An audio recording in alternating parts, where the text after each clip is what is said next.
इस साल लोकसभा चुनाव होने जा रहे हैं।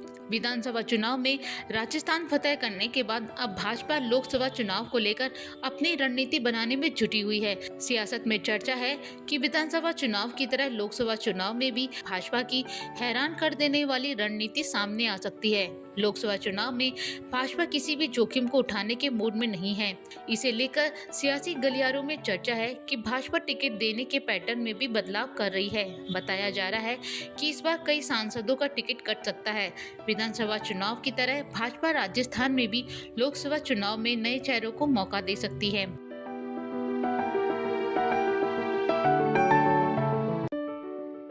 राजस्थान विधानसभा चुनाव के दौरान भाजपा ने काफी उलटफेर किया था। इसे लेकर भाजपा ने कई विधानसभा सीटों पर पुराने चेहरों को दरकिनार कर नए चेहरों को मौका दिया था। भाजपा का ये प्रयोग भी कुछ हद तक सफल भी हुआ।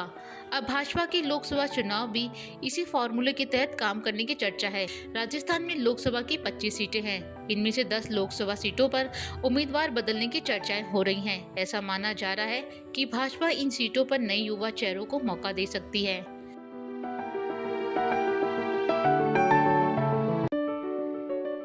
भाजपा ने हाल ही में 3 सांसद नरेंद्र कुमार, भागीरथ चौधरी और देवजी पटेल को विधानसभा चुनाव में उतारा था, लेकिन इन्हें हार का सामना करना पड़ा। अब सवाल हो रहा है कि क्या भाजपा इनको फिर से लोकसभा चुनाव में मौका देगी, लेकिन सियासी गलियारों में इनके अब वापस मौका नहीं देने की चर्चा हो रही है। इसके अलावा 7 अन्य लोकसभा सीटों पर भी उम्मीदवार बदलने की चर्चा है।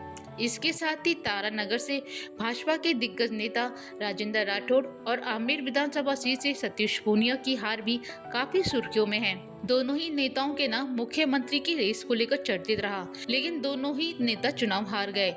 दोनों ही नेताओं ने विधानसभा चुनाव में काफी मेहनत की थी। इसे लेकर भाजपा उनकी मेहनत को यूं ही जाय नहीं करेगी। ऐसे में कयास लगाए जा रहे हैं कि भाजपा दोनों नेताओं को लोकसभा चुनाव में लड़ने का मौका दे सकती है। लोकवार्ता न्यूज, जयपुर।